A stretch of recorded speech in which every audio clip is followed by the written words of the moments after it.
मित्रांनो, तुम्ही सेल्फी काढताना अशी सेल्फी घेता का? अशा पद्धतीची नक्कीच घेत असा. भरपूर लोक घेतात.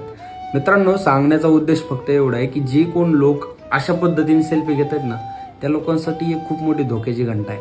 कारण आजकाल हॅकिंग कोणत्या मार्गाला होईल सांगता येत नाही बरं का. आपला मोबाईल हॅक केला जाऊ शकतो, आपला अकाउंट हॅक केला जाऊ शकतो, तुमचा पर्सनल डाटा चोरीला जाऊ शकतो आणि या सर्व गोष्टी होऊ शकतात तुमच्या या बोटामुळे.